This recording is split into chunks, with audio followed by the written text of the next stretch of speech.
Hadirin jemaah Jumat rahimakumullah, kurang dari 2 minggu lagi kita akan memperingati Maulid Nabi, hari kelahiran Rasulullah SAW. Ada beberapa perbedaan para ilmuwan tentang tanggal pasnya itu berapa. Menurut saya itu penting diperjelas tanggal berapa, tapi yang sangat lebih penting lagi itu adalah mengambil hikmah dari peringatan kelahiran Rasulullah SAW.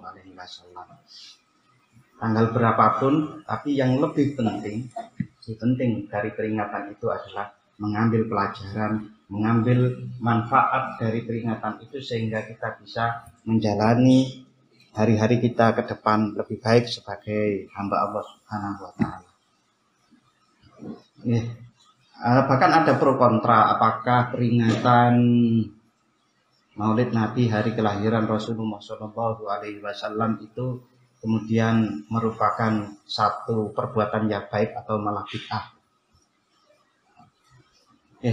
Beberapa pertimbangan yang bisa digunakan untuk kita memperingatinya dan mengambil pelajaran terlepas dari pro kontra itu adalah bahwa Rasulullah SAW dengan sangat tegas oleh Allah Subhanahu wa Ta'ala difirmankan bahwa Rasulullah itu adalah diutus untuk rahmatan lil alamin, menjadi rahmat bagi alam semesta. Artinya Rasulullah itu diutus oleh Allah menebarkan kasih sayang, rahmat itu untuk kita semua dan makhluk-makhluk selain kita. Bahkan apakah kaum yang tidak beriman kepada Rasulullah itu mendapatkan rahmat? Ya, di antara rahmat oleh beberapa penafsir ditafsirkan dari ayat wa ma arsalnaka illa rahmatan lil alamin di surat Al-Anbiya itu disebutkan bahwa orang kafir itu mendapat rahmat dari Rasulullah itu diantaranya adalah diundurnya, diberi kesempatannya untuk beriman, diundurkannya adab-adab itu tidak berlangsung saat ini, sebagaimana itu dilakukan oleh Allah Subhanahu wa Ta'ala saat kaum Nabi Nuh, kaum Nabi Soleh itu kan langsung mendapatkan adab begitu mengingkari Allah Subhanahu wa Ta'ala. Hadirin jamaah rahimakumullah, betapa jelas dan tegasnya Allah Subhanahu wa Ta'ala berfirman wa ma arsalnaka illa rahmatan lil alamin, itu adalah menunjukkan bahwa kita harus berbahagia atas kelahiran Rasulullah SAW. Hadirin jamaah Jumat rahimakumullah, dalam satu kesempatan sahabat Umar radhiyallahu anhu itu berjalan beriringan dengan Rasulullah. Lalu kemudian sahabat Umar, karena Rasulullah SAW pernah bersabda bahwa tidaklah sempurna iman seseorang tidak sempurna kecuali Allah dan Rasulullah lebih dia cintai dari apapun dan lebih dicintai dari dirinya sendiri. Sahabat Umar menerima satu sabda Rasulullah seperti itu. Akhirnya pas pada waktu Rasulullah berjalan beriringan dengan sahabat Umar itu curhat. Ya Rasul, kalau mengalahkan cinta terhadap diri sendiri untuk mencintaimu itu kok berat. Kalau bahasa kita begitu kok berat. Nah, Rasulullah SAW kemudian memegang tangan sahabat Umar karena saat itu jalan beriringan. Tapi saya lupa itu kanan atau kiri. Tapi Rasulullah kemudian, "Ndak Umar, cinta kepadaku itu harus melebihi cinta kepada dirimu sendiri." Dipegang tangan beliau, tangan sahabat Umar oleh Rasulullah itu yang luar biasa. Setelah dipegang itu, sahabat Umar kemudian bisa dengan tegas mengatakan, "Iya, ya Rasul, saya mencintaimu lebih dari saya mencintai semuanya, termasuk mencintai diri saya sendiri."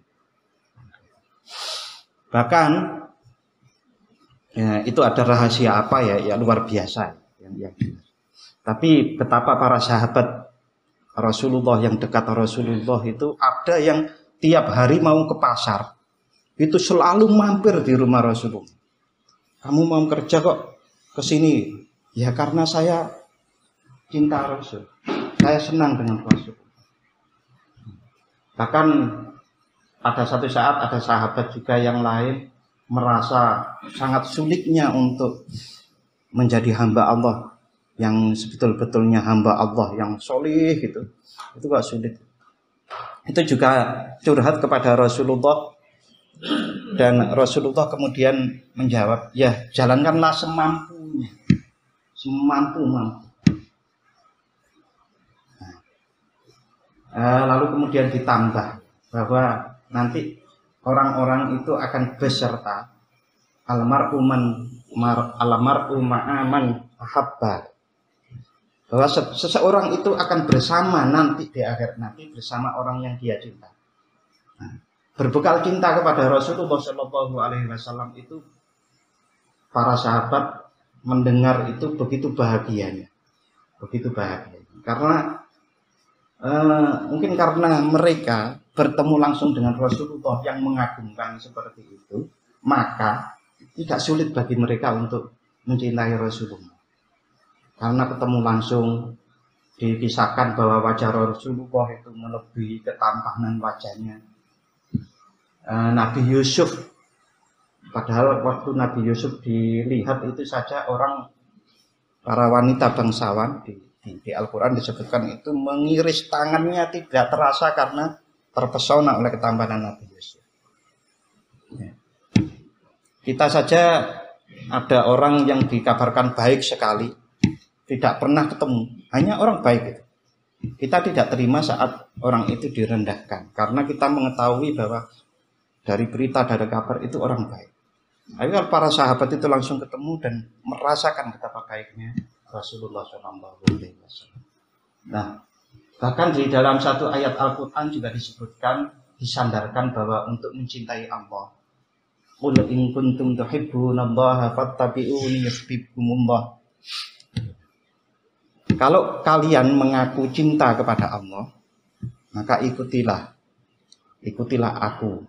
Maksudnya yang ini, ikutilah aku Nabi Muhammad.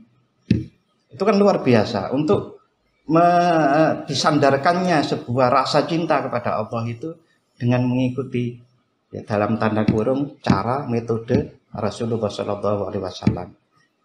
Banyak orang yang membahasakan itu sebagai sunnah Rasul atau ittiba Rasulullah SAW. Tapi hal-hal yang luar biasa itu kalau kita formulasikan menjadi lebih sederhana, bahwa kebahagiaan kita atas lahirnya Rasulullah SAW itu kalau dipupuk dengan pengenalan itu berarti membaca sirah nabawiyah, membaca sejarah Rasulullah, lalu kemudian membaca hadis-hadis, lalu hadir dalam imajinasi kita sebetulnya Rasulullah itu betapa baiknya yang ada di dalam hadis, ada di sirah nabawiyah. Apalagi kalau mampu merangkai sebuah perjalanan dakwah Rasulullah yang panjang dari Al-Quran itu. Karena Rasulullah itu ya Al-Quran berjalan.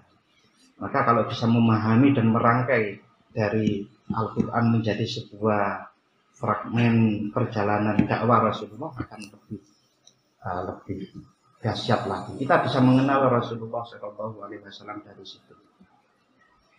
Yang sampai pada zaman modern ini, seorang ilmuwan tetap menaruh orang pertama paling berpengaruh di dunia itu adalah Rasulullah Muhammad SAW, mengalahkan penemu lampu, penemu mesin, penemu yang lain. Itu betapa Rasulullah SAW sangat luar biasa. Walaupun Rasulullah manusia biasa, tetapi kita kan juga menyadari betapa kebiasaan kita itu manusia biasa. Bukankah kita itu mampu melihat orang di atas kita kualitasnya. Hampir semua orang di atas langit ada langit. Kita mampu melihat orang itu di atas lah, di atas saya kualitasnya. Rasulullah itu berapa ratus atau ribu kali, berapa ribu kali kualitasnya dari orang-orang yang berkualitas itu. Karena Rasulullah itu adalah manusia terbaik sepanjang zaman. Luar biasa. Oleh karenanya marilah kita bergembira dengan memperingati hari lahir itu, agar kita mempunyai spirit baru untuk bagaimana menjadi lebih baik di masa depan kita. Setelah mengenal itu, mengenal pertama, yang kedua itu adalah mencoba menurut saya mengalami apa yang diajarkan oleh Rasulullah. Karena pengenalan dengan ilmu, contoh kalau seseorang itu dikatakan api itu panas, api panas, panas. Tapi kalau panas itu diulang-ulang beberapa kali, tapi kalau tidak dipegang, dia pernah mendapati bahwa api itu panas, itu masih lebih terasa rasanya panas itu daripada hanya informasi itu. Nah, dari pengenalan itu kita bisa menurunkan menjadi perilaku kita. Oh, Rasulullah Shallallahu Alaihi Wasallam itu orang yang murah senyum. Nah, kita mencoba praktek murah senyum, tetapi dengan dasar itu meniru Rasulullah. Bukan tersenyum ke sana kemari untuk marketing diri sendiri atau marketing jualan, tetapi kita senyum atas dasar bahwa kita meniru Rasulullah. Nah, dari pengenalan terhadap apa yang dilakukan Rasulullah lalu kita tiru sedikit demi sedikit, itu akan muncul, insya Allah akan muncul rasa cinta, rasa yang lebih mendalam lagi. Tidak hanya sekedar aku cinta, tetapi betul-betul memang terasa cinta. Hadirin jamaah Jumat rahimakumullah, sedikit yang bisa saya sampaikan mudah-mudahan bermanfaat. A'udzubillahi minasyaitonirrajim. Bismillahirrahmanirrahim. Wal 'ashri innal insana lafi khusrin illal ladzina amanu wa 'amilus solihati wa tawashaw bil haqqi wa tawashaw bis sabr. Aqulu qawli hadza wa astaghfirullaha li wa lakum fastaghfiruhu innahu huwal ghafurur rahim.